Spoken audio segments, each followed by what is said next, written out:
I want to take a little time up front on public education. Most people don't know that Maryland's Constitution guarantees a thorough and efficient education for all students throughout the state. Give me a thumbs up if you believe your school or the schools in your area are providing a thorough and efficient education, or a thumbs down. See any thumbs? Okay, not seeing many. But if you don't know, I'll tell you. Maryland schools are pretty good when you look at average outcomes of students and compare them to other states. But when it comes to serving Black students, Indigenous students, Latinx students, students with special education, English language learners, students from low-income families, our schools are failing miserably. Over half of Maryland students fall into these categories, so we have a lot of work to do. First, let's talk about the Blueprint for Maryland's Future, also known as Kirwan. For those that don't know, the state legislature passed what many referred to as a sweeping education reform bill in 2020. It was vetoed by the governor and then overridden by the legislature last year. To summarize, the Blueprint plan is a $3.8 billion education bill that prioritizes several large issue areas, including full-day pre-kindergarten for 3- and 4-year-olds from low-income households, and a significant expansion of early learning and family support programs that serve children ages birth to kindergarten. The plan elevates the teaching position by increasing teachers' baseline salary to $60,000 and builds in new opportunities for teachers to earn more through gaining more responsibilities and higher credentials. There's also a lot more funding and supports for struggling learners, including significant expansion of academic tutoring, after-school programming, mental health and healthcare services, and community schools programs, which provide a variety of wraparound services intended to address barriers to learning. And there will be new college and career readiness standards and modernized pathways that align with today's industries. There will be opportunities to pursue college credits while in high school, and a new tracking system to ensure that students are on track to graduate.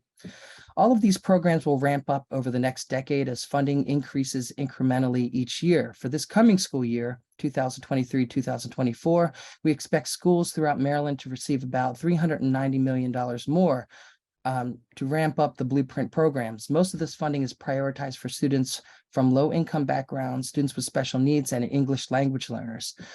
Giving priority to these populations was a focus of our advocacy over the past few years. And the ACLU will be working with our partners to ensure that the full $390 million is included in the budget. Over this past school year, we have been talking to students, parents, and teachers throughout the state with our coalition partners, and there are a number of urgent matters related to the pandemic and our changing economy that need to be addressed. Number one, students in counties throughout the state have been missing school days and have been late to school because of the bus driver shortage.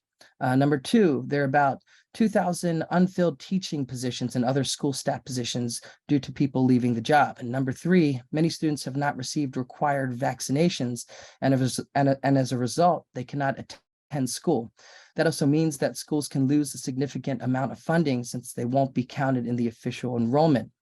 The state's revenue estimates have been showing billions in surplus, and we work to make sure a portion of that money goes to bolstering efforts to fill vacant staff positions, shoring up bus transportation so that children can get to school, and improving access to healthcare and vaccinations for children so that they can attend school. We will work with state legislators and the budget committees to see how surplus funding can be included in the budget for these items. So this is beyond the $390 million required by the Blueprint law.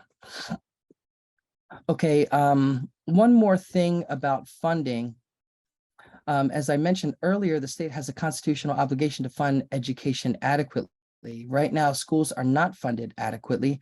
And even after the full amount in the Blueprint law phases in after 10 years is $3.8 billion, we still don't believe it's enough for students in underserved communities. So this slide illustrates our point. The state established target levels of funding for every school district in Maryland in the Thornton Law, passed back in 2002.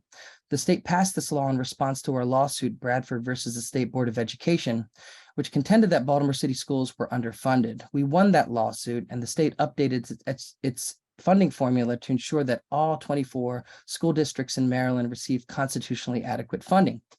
This chart represents where districts are in terms of how far they are from their funding adequacy target that the state itself established.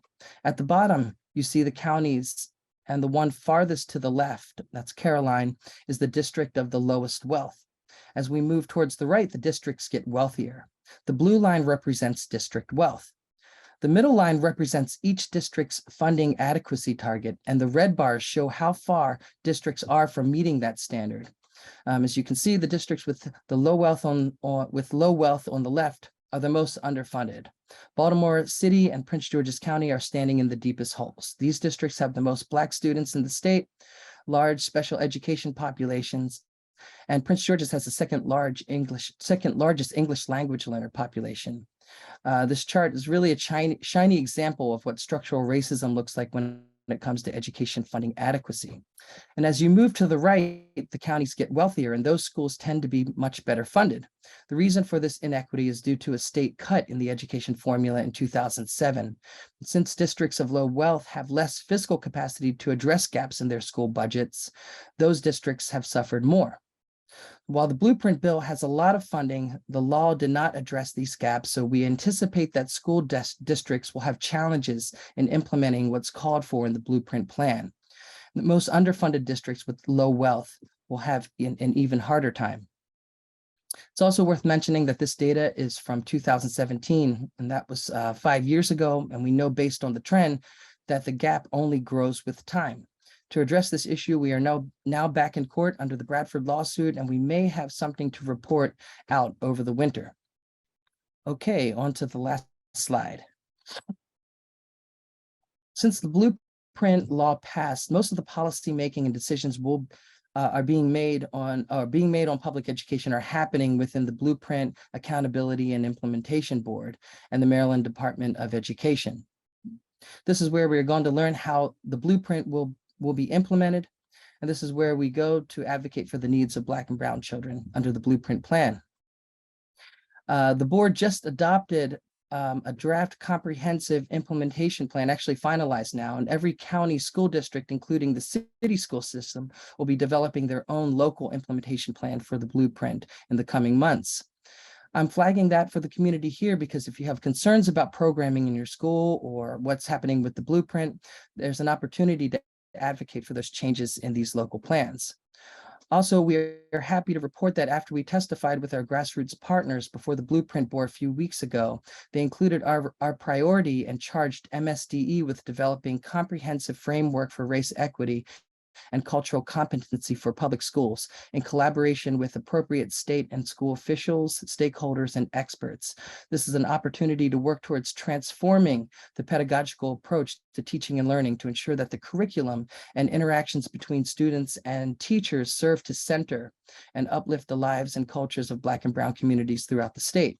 It's also an opportunity to advocate for metrics beyond test scores and graduation rates to measure the well-being of students, such as developing strong Black and Brown identities, self-efficacy, and critical consciousness.